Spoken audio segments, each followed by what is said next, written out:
माननीय सदस्य श्री अखिलेश यादव जी।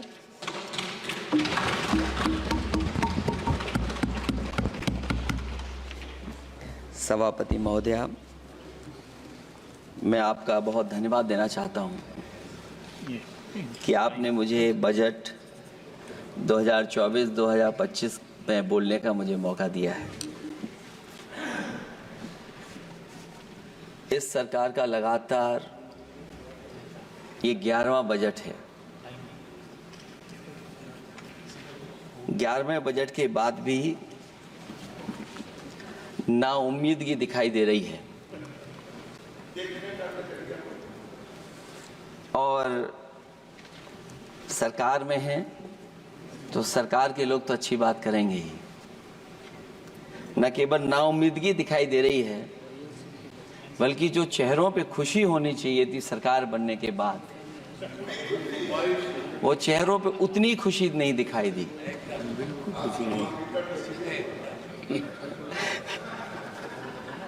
ये 11वें बजट में बेरोजगारों के लिए, युवाओं के लिए, गांवों के लिए और उनकी तकलीफ परेशानी का जो मुद्दा है वो 9-2-11 दिखाई दे रहा है मुझे। महंगाई में घर चलाना, बच्चों को पढ़ाना और घर के बड़े बुजुर्गों की दवा इलाज से लेकर के महंगाई का जो सामना करना पड़ रहा है, ये बातें परिवार वाले बखूबी जानते हैं।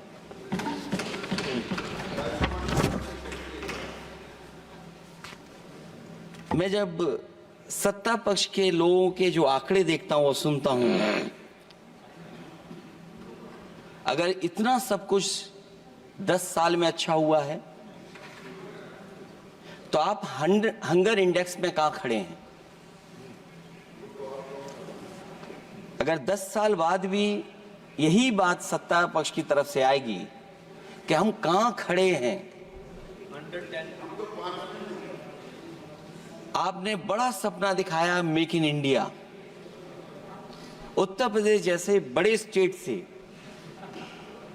सबसे ज्यादा लोकसभा के सांसद चुने जाते हैं। हमें कोई बहुत बड़ा प्रोजेक्ट नहीं मिला, कोई बड़ा प्रोजेक्ट नहीं मिला, प्रधानमंत्री जी मिले हमें। और अगर कोई सभापति महोदय कोई बड़ा प्रोजेक्ट मिला हो 10 साल में, कोई आईआईएम मिला हो, कोई आईआईटी मिली हो और जो ट्रिपल आईटी किसी समय पर उत्तर प्रदेश को मिली थी, क्या उसमें क्या सहयोग सरकार की तरफ से हुआ है? न केवल ये संस्थाएं बल्कि गवर्नमेंट जो एजुकेशन की इंस्टीट्यूशंस हैं वो सेंट्रल की तरफ से कौन सी नई आ गई? मेडिकल के क्षेत्र में कोई बड़ा संस्था आई हो? जो 2 एम्स आए हैं, मुझे याद है कि रायबरेली का एम्स भी समाजवादी सरकार में जमीन दी गई, उसके परिणाम है कि वह एम्स बन गया। गोरखपुर में भी जो एम्स आया समाजवादी सरकार थी, जमीन दी गई, तब एम्स आया। और जो एम्स आ भी गए हैं अगर वहां 2, क्या उनमें पर्याप्त इलाज मिल पा रहा है? केवल यही नहीं, मेक इन इंडिया सपना तो यह दिखाया गया था कि अगर प्राइवेटाइजेशन हो जाएगा तो नौकरियां मिल जाएंगी। कुछ हद तक तो बहुत सी चीजें प्राइवेटाइज हो गईं, लेकिन नौकरियां कम होती चली गईं।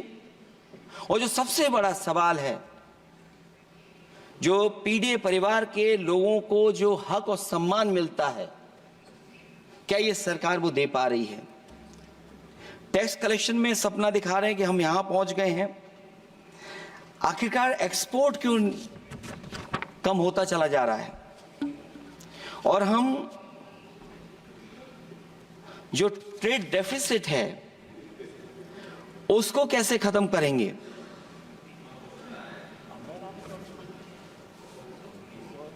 दस साल में अगर हम वहीं के वहीं खड़े हैं और कोई ऐसा कुछ न दिख रहा हो और परिणाम जो रिजल्ट आए हैं यूपी के, उसमें दिखाई दे रहा है कि आपने कितना काम किया है। सभापति महोदय, अगर ये सब कुछ अच्छा किया होता तो क्या परिणाम ऐसे आए होते?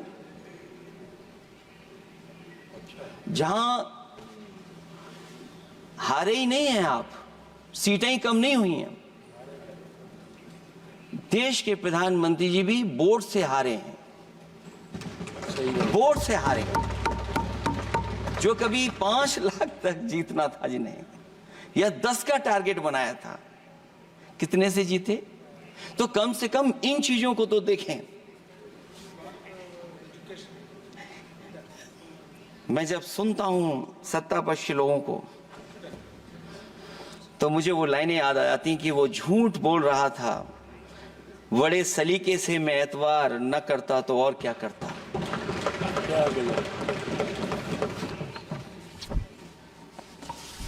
मुझे याद है कि देश के प्रधानमंत्री जी ने जनकपुर में एक झंडा दिखाया था और उस बस में 35 लोग बैठ करके अयोध्या आए थे। सभापति महोदय, उस समय भी मैंने मांग की थी कि जहां से जनकपुर से यात्रा शुरू हो रही है और अयोध्या तक बस से लोग आएंगे तो पता नहीं कितने घंटों में आएंगे। मैंने मांग की थी कि वहां से लेकर के अयोध्या तक एक्सप्रेसवे बनना चाहिए कि कम से कम जो जनकपुर से आए और अयोध्या दर्शन करने आ रहे हैं और बस से आ रहे हैं, कम से कम उनकी तकलीफ परेशानी तो कम होती। जो आप कहते हैं कि एफडीआई बहुत आया है, मैं अभी सुन रहा था, कहा कि टेलीफोन बनने लगे। टेलीफोन बन नहीं रहे हैं, मोबाइल बन नहीं रहे हैं। वो समाजवादी पार्टी के समय पर नोएडा में जो इंडस्ट्रियल पॉलिसी थी, इलेक्ट्रॉनिक पॉलिसी थी, उसके तहत आई थी। वो इंडस्ट्री जितनी आई है उस समय उस पॉलिसी के तहत आई और बन नहीं रहा है। मेक इन इंडिया नहीं हो रहा है। लेकिन जमीन किसने दी है? जमीन किसने दी थी उन लोगों को? बिना जमीन पर हवा में बना दो तो मैं आपका धन्यवाद दूंगा। उस पॉलिसी के तहत वो झूठ बोल रहा था बड़े सलीके से। आप कह रहे हैं कि एफडीआई लाए हैं हम लोग। एफडीआई, अगर पूरे देश का हम एफडीआई देखें तो उत्तर प्रदेश को कितना एफडीआई मिला है? सभापति महोदय, अगर 1% से ज्यादा भी एफडीआई उत्तर प्रदेश को मिला हो तो बताइएगा आप। जो प्रोजेक्ट डिले हो रहे हैं, जिसकी वजह से कॉस्ट ओवररन हो रही है, उसका जिम्मेदार सभापति महोदय कौन है? डबल इंजन की सरकार है। लखनऊ में भी सरकार आपकी है, दिल्ली में भी सरकार आपकी है। आखिरकार ऐसा क्यों हो रहा है? और आज ही जब सदन में सभापति महोदय हम लोग आए हैं तो एक और रेल एक्सीडेंट की खबर सुनी है। जब से ये सरकार आई है, रेल एक्सीडेंट्स और पेपर लीक में कंपटीशन चल रहा है कि कौन आगे जाएगा।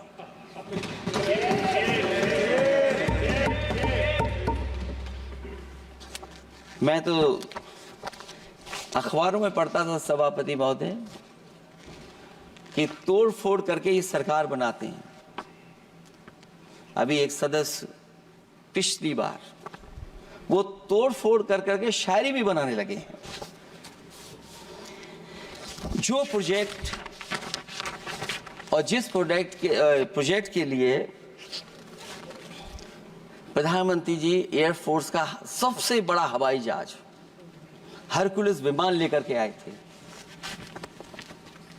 और वो सड़क पर उतरे थे, वो एक्सप्रेसवे पर उतरे थे। मैं समझता हूं सभापति महोदया, यहां जितने माननीय सदस्य हैं सब ने देखा होगा और सब ने निर्देश के अनुसार उस पर ट्वीट भी किया होगा। वो जो एक्सप्रेस वे अगर किसी ने बनाया था सभापति महोदय, जो डिजाइन, टेक्नोलॉजी का पार्ट, अलाइनमेंट, वो समाजवादियों की देन थी, वो आपकी देन नहीं थी। ये बात मैं इसलिए कह रहा हूं सभापति महोदय, क्योंकि इस बजट में सरकार चलाने के लिए आपने पैकेज दिया है। हमें कोई नाराजगी नहीं है पैकेज देने की, आप पैकेज और दीजिए। लेकिन अगर आप बक्सर से भागलपुर एक्सप्रेसवे बना रहे हैं तो आप उत्तर प्रदेश के पूर्वांचल एक्सप्रेसवे को क्यों नहीं जोड़ रहे हैं? और मैं तो कहूंगा आपसे कि केवल अगर आप 25 किलोमीटर जोड़ देंगे, जहां पूर्वांचल एक्सप्रेसवे रुक गया था, केवल 25 किलोमीटर आप जोड़ देंगे तो दूसरे काम को अपना जो बनाते हैं, आप ये कह पाएंगे कि दिल्ली से लेकर के आपने भागलपुर तक एक्सप्रेसवे दिया है। हाँ जी, वो अभी से नहीं, बहुत पहले से बन रहा है। बहुत पहले से बन रहा है। मैं ये नहीं कहना चाहता कि क्या दिया आपने, मैं ये कहता हूं कि अगर आप बक्सर से भागलपुर एक्सप्रेसवे दे रहे हैं केवल बिहार के लोगों को खुश करने के लिए, मैं उससे सहमत हूं कि आप बिहार की तरक्की के लिए एक्सप्रेसवे दें, लेकिन जो पखनपुरा, जो आखिरी गांव है जहां पर छूट गया है, वहां से आप क्यों नहीं जोड़ रहे हैं? और हमारे स्टेट के लिए आप कोई नया एक्सप्रेसवे क्यों नहीं दे रहे हैं? आप हमारे लिए क्यों नहीं दे रहे हैं एक नया एक्सप्रेसवे? आप दिल्ली के बजट से दे रहे हैं, आप यूपी अपने बजट से बना रहा है। आप बताइए कोई यूपी को आपने एक्सप्रेसवे दिया हो? कोई एक्सप्रेसवे नहीं दिया। और मैं तो कहूंगा, और याद दिलाइएगा अपनी सरकार को, एक बुंदेलखंड एक्सप्रेसवे बना था, अभी बताएंगे आपको उसका भी। सभापति महोदय, एक बुंदेलखंड एक्सप्रेसवे दिया सरकार ने, उत्तर प्रदेश सरकार ने। वो दिल्ली के बजट का नहीं है। मैं मांग कर रहा हूं कि दिल्ली के बजट से कोई एक्सप्रेसवे मिलना चाहिए। जो बुंदेलखंड एक्सप्रेसवे दिया, प्रधानमंत्री जी उद्घाटन कर करके वापस लौटे। अब रिपेयर का पैसा कौन देगा? वो आज भी रिपेयर मांग रहा है। सभापति महोदय, कोई कल्पना कर सकता है कि नया एक्सप्रेसवे बना हो जिसका प्रधानमंत्री जी ने उद्घाटन किया हो, वो आज रिपेयर मांग रहा हो? और वो एक्सप्रेसवे 6 लेन नहीं है, वो 4 लेन है। मैं इसमें भी सुझाव देना चाहता हूं, ये जो बुंदेलखंड वाला एक्सप्रेसवे है, ये अभी 15,000 करोड़ से ज्यादा का बना है स्टेट गवर्नमेंट का। इसको मुनाफा नहीं हो रहा, टोल कलेक्शन नहीं है बहुत ज्यादा। इसको सतना से जोड़ दिया जाए और बुंदेलखंड जहां से शुरू हो रहा है हमारे डिस्ट्रिक्ट इटावा से, कम से कम उसको हरिद्वार तक ले जाना चाहिए। अगर हरिद्वार से लेकर के सतना लोग चले जाएंगे तो शायद बुंदेलखंड के लोगों को भी लाभ होगा। और सबसे बड़ी बात है सभापति महोदय, दिल्ली और लखनऊ मिलकर के उन एक्सप्रेसवे की सेफ्टी से और उसकी डिजाइन से खिलवाड़ कर रहे हैं। जो इंडियन रोड कांग्रेस कहती है, जो डॉक्यूमेंट कहता है, वो ये कहता है कि मीडियन सड़क का 12 मीटर से लेकर के 14 मीटर होना चाहिए। आप जाकर के देख के आइए, जो पूर्वांचल वाला बना है उसका मीडियन कितना है? क्या भविष्य में आपने चलने वालों की सेफ्टी के साथ खिलवाड़ की है कि नहीं की है? ये आपको विचार करना पड़ेगा। जिस समय लद्दाख और चीन को लेकर के सवाल उठा था सभापति महोदय, उस समय पॉलिटिकल पार्टी से सुझाव मांगे गए थे और सुझाव ये मांगे गए थे कि आप क्या सुझाव देना चाहते हैं। तो उस समय जो सुझाव समाजवादी पार्टी ने दिया था, वो सुझाव ये था कि लिपू लेक से लेकर के आपके ग्वालियर तक 6 लेन हाईवे बनना चाहिए। कभी जरूरत पड़ने पर सीमाओं पर हमारी फौज का आना जाना जल्दी हो जाए। और मुझे याद है, जो अखबारों में मैंने पढ़ा था, सरकार ने उसको स्वीकार कर लिया था कि 6 लेन हाईवे बनेगा वो। लेकिन जब टेंडर की बात आई तो सुनने में आया कि वो 4 लेन बनने जा रहा है। और अभी जब वो काम हो रहा है, जब काम मैंने दोबारा उसको देखा तो पता लगा कि डबल लेन पेव शोल्डर बन रहा है। सोचिए कहां 6 लेन बनाने की बात थी, आप डबल लेन पेव शोल्डर बना रहे हैं। और पता नहीं कौन उस हाईवे को डिजाइन किसने किया है डिजाइन, कि जितने भी कस्बे उसके आसपास पड़ रहे हैं, कस्बे वाले अब नाला कहां से बनाएं, घर ऊंचा करें कि सड़क को तोड़ें। बहुत सारे कस्बों को वो समस्या के संकट में डाल दिया है सरकार ने।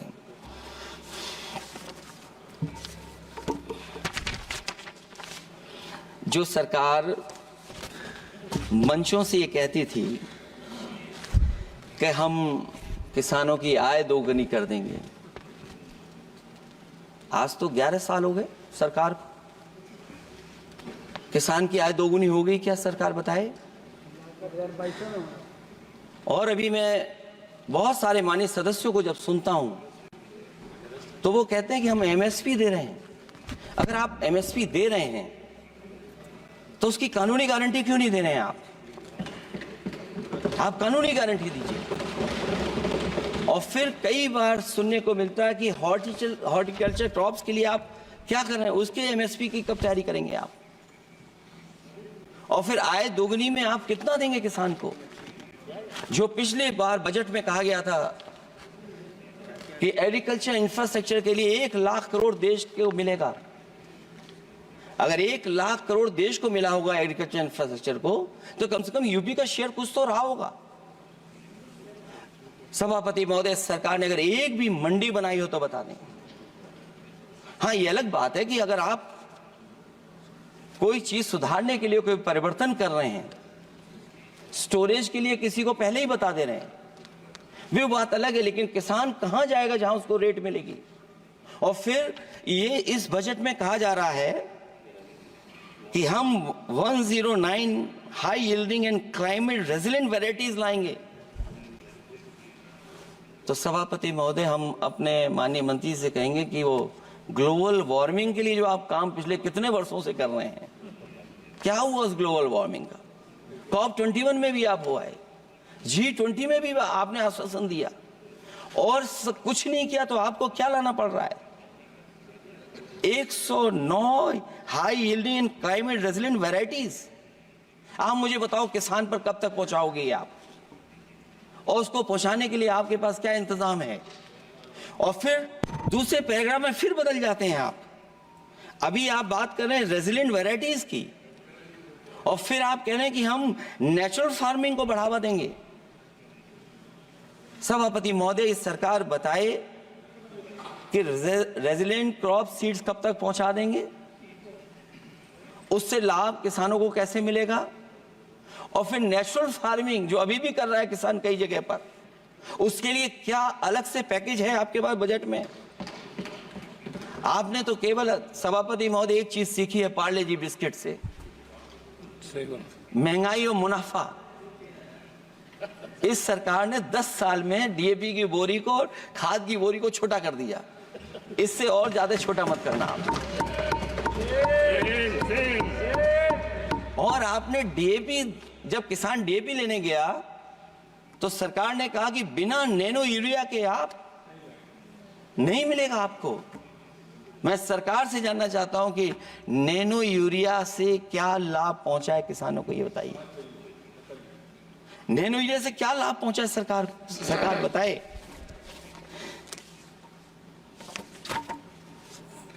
हमारे यहां बड़े बड़े आयोजन हुए सभापति महोदय,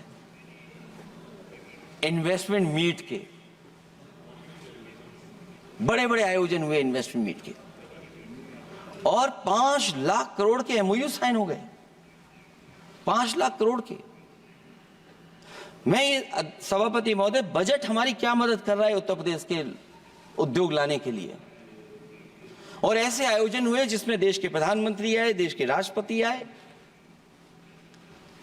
और देश के जितने बड़े उद्योगपति सब आए थे। लेकिन आज यूपी को क्या मिला वहां पर? किसानों के लिए एग्रीकल्चर सेक्टर में बड़े बड़े एमओयू हुए, लेकिन आज जमीन पर कुछ नहीं दिखाई दे रहा है। मुझे याद है समाजवादी सरकार में, क्योंकि देश का सबसे ज्यादा उत्पादन दूध का अगर कहीं हो रहा है तो उत्तर प्रदेश में हो रहा है, और उस उत्पादन को बढ़ावा देने के लिए और इन्वेस्टमेंट लाने के लिए उस समय की सरकार ने फैसला लिया कि अगर बाहर से भी कोई डेयरी या डेयरी प्लांट लगाना चाहेगा तो उसमें सरकार सहयोग करेगी। और परिणाम यह हुआ कि गुजरात की 3 अमूल प्लांट लग गए यूपी में। तो मैंने उद्घाटन किए, एक देरी से हुआ तो देश के प्रधानमंत्री जी ने किया। लेकिन उसके बाद कोई नया प्लांट आया हो तो बता दें। जो अमूल से पुरानी संस्था है, क्या उसका सहयोग कुछ करेंगे आप लोग? क्या आप पराग का सहयोग करेंगे कुछ? न केवल दूध उत्पादन में उत्तर प्रदेश आगे है, बल्कि चीनी में और गन्ने की पैदावार में भी कभी आगे कभी पीछे होता है। किसानों को भरोसा दिलाया गया था कि उनकी भी आय दोगुनी हो जाएगी, उनको भी बहुत सुविधाएं दी जाएंगी, बिजली फ्री दी जाएगी। सभापति महोदया, उन्हें फ्री बिजली नहीं दी सका। यह आश्वासन था आपका। और आज अगर उत्तर प्रदेश पिछड़ इसलिए रहा है क्योंकि सबसे महंगी बिजली अगर कहीं कोई पा रहा है तो उत्तर प्रदेश पा रहा है। और मुझे याद है, क्योंकि बात ये मुझे इसलिए कहना चाहिए, बीजेपी के एक विधायक जो सबसे बुजुर्ग थे, वो देश के प्रधानमंत्री जी के क्षेत्र में बिजली 24 घंटे आए, उसके लिए वो धरने पे बैठ गए थे। वहां के अधिकारियों ने कहा कि बुजुर्ग हैं, इनका स्वास्थ्य बेहतर नहीं है, इनका धरना आप उठवा दीजिए। मैंने सभापति महोदय उनको बुलाया, मैंने उनकी बात सुनी। उन्होंने कहा कि प्रधानमंत्री जी के क्षेत्र में 24 घंटे बिजली होनी चाहिए।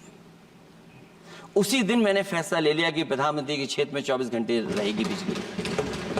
और मैंने उससे मांग की सभापति महोदय कि उत्तर प्रदेश देश के प्रधानमंत्री को बनाने में सबसे बड़ा सहयोग किया है, इसका कम से कम बिजली का कोटा तो बढ़ जाए यूपी का। वो 8 साल हो गए, उत्तर प्रदेश ने देश के प्रधानमंत्री को तो दे दिया, लेकिन अभी तक बिजली का कोटा नहीं बढ़ा। हमें उम्मीद है 11 शुभ होता है, इस 11वें बजट में कुछ सुविधाएं ऐसी उत्तर प्रदेश को दी जाएंगी जिससे वहां के लोगों को लाभ पहुंचे, मदद पहुंचे।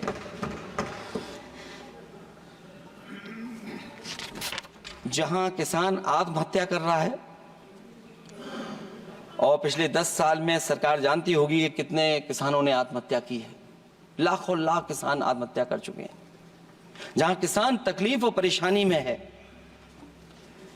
वहीं सबसे ज्यादा अगर संकट किसी चीज पर आया तो वो नौकरी पर आया है, रोजगार पे आया है। जब सरकार का बजट मैं पढ़ता हूं तो जो स्कीम्स लाई जा रही हैं उसमें, क्या ये स्कीम नौजवान को पक्की नौकरी दिलाएगी? क्या इन स्कीम से 5,000 रुपए देकर के आप नौजवान का भविष्य बनाना चाहते हैं? आप क्या दे रहे हैं आप? और मुझे तो ये लगता है कि जो वर्क फोर्स आप बना रहे हैं ट्रेनिंग देकर के सरकार के पैसे से, अंतोगत्वा इनको भी एक्सप्लॉइट वही लोग करेंगे, उद्योगपति। आखिरकार जब इतनी टेक्निकल, इतनी ट्रेन फोर्स होगी, तो आप ये मुझे बताइए कि उसके भविष्य क्या होगा। अगर इतने बड़े पैमाने पे आप ट्रेनिंग करा रहे हो, सरकार का बजट उसमें खर्च हो रहा है, तो सभापति महोदय उनका भविष्य क्या होगा 5 साल के बाद? और जो अग्निवीर वाली नौकरी है, सभापति महोदय, कोई भी नौजवान जो फौज के लिए तैयारी करता है वो कभी स्वीकार नहीं कर सकता। जब पहली बार ये स्कीम आई थी अग्निवीर, उस समय बड़े बड़े उद्योगपतियों से ट्वीट कराया गया था कि अग्निवीर से अच्छी कोई योजना नहीं है, इनको हम नौकरी दे देंगे, हम अपने यहां रख लेंगे। और शायद सरकार में बैठे लोगों को यह बात याद होगी, क्योंकि सरकार खुद स्वीकार करती है स्कीम ठीक नहीं है, तभी वो अपनी अपनी सरकारों से कह रहे हैं कि अग्निवीर वाले जो लौट करके आएंगे उन्हें कोटा दीजिए, आप नौकरी दीजिए।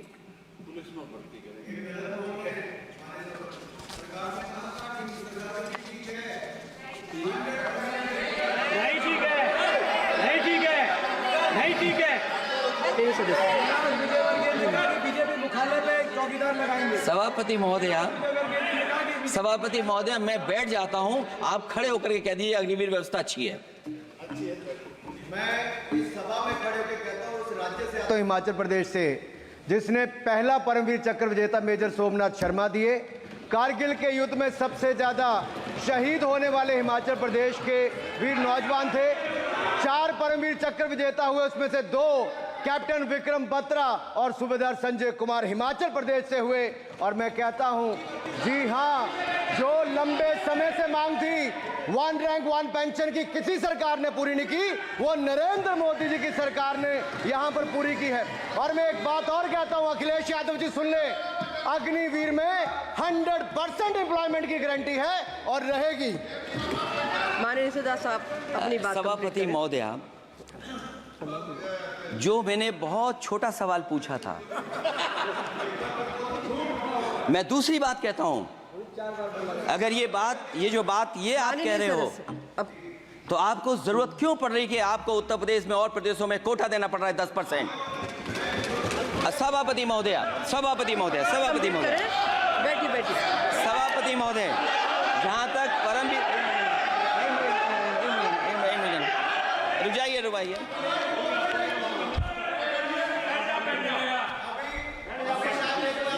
अरे सुनिए दो। माननीय सदा साहब अपनी सभापति महोदय, सभापति महोदय, चैल जानते हैं आप कहाँ हैं? चैल जानते हैं आप कहाँ हैं? कभी गए हो उस मिलिट्री स्कूल में? मैं खुद मिलिट्री स्कूल का पढ़ा हूँ। और आप परमवीर चक्र की बात कर रहे हो, तो हम भी तमाम नाम गिना सकते हैं कितने परमवीर चक्र आग्रह कर रही हूँ, आपस में चर्चा न करें। ये सभापति महोदय, ये सभापति महोदय,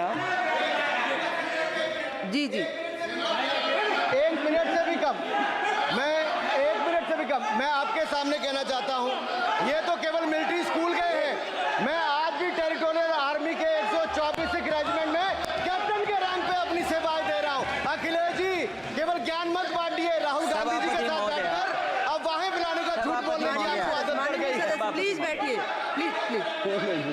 माननीय सदस्य से मैं आग्रह कर रही हूं, आप अपनी बजट पर चर्चा करें। सभापति महोदय, आपका समय पूरा हो गया है, मैं प्लीज कंप्लीट करिए। सभापति महोदय, मैं इसलिए नहीं कह रहा, मैं क्या बात कहना चाहता हूं, शायद मंत्री जी नहीं रहे इसलिए तकलीफ परेशानी ज्यादा है। और आप अरे हमारा दर्द नहीं समझोगे, हम आपका दर्द चेहरे से पढ़ते हैं। अच्छा, दर्द मैं बताता हूँ, माननीय सदस्यों से मैं आग्रह कर रही हूँ, सभापति महोदय, दर्द मैं बताता हूँ, बजट पर चर्चा करिए। प्लीज बजट पर सभापति, जब दर्द में बताता हूं, देखिए दर्द बात पहुंचेगी कि नहीं पहुंचेगी।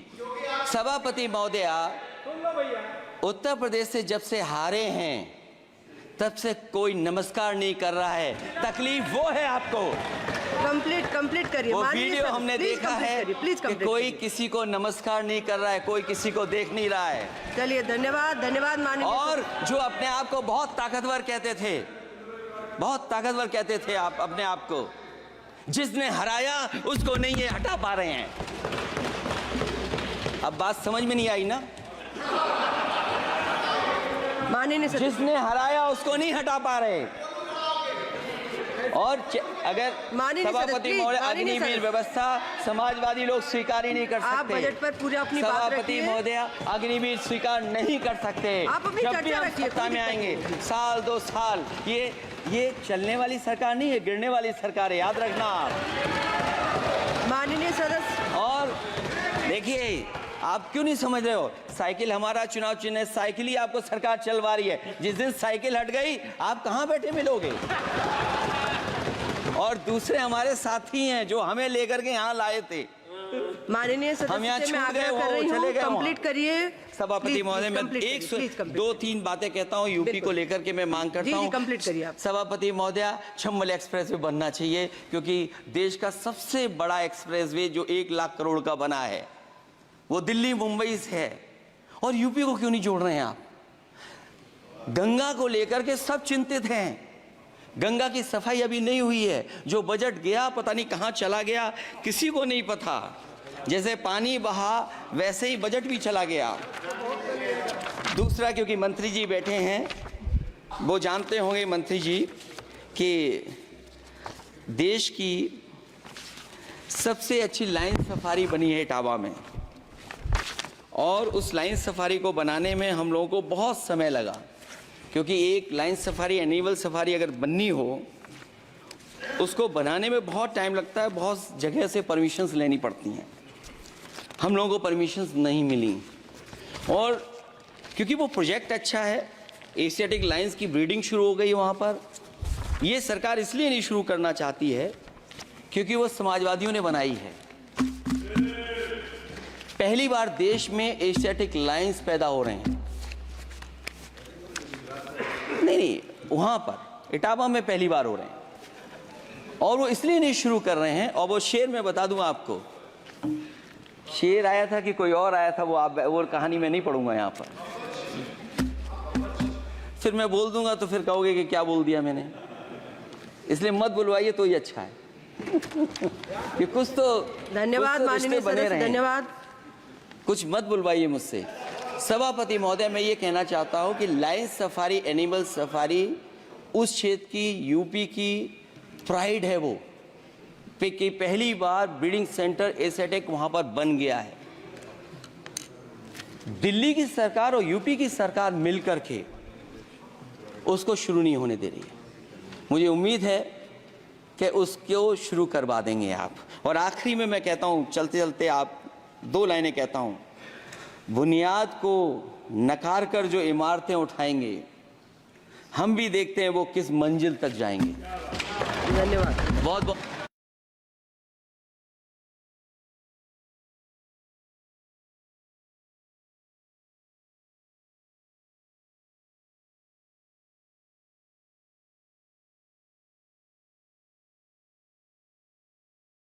मैंने कहा हम काम नहीं रोक रहे हैं, लेकिन सभापति महोदय मैं कहना चाहता हूं, इन लोगों का कौन टाउन प्लानर है, कौन आर्किटेक्ट है, मैं नहीं जानता हूं, लेकिन ये जब सरकार से चले जाएंगे तो विश्व की सबसे बढ़िया नगरी अगर कोई बन करके दिखाएंगे तो वो अयोध्या नगरी होगी।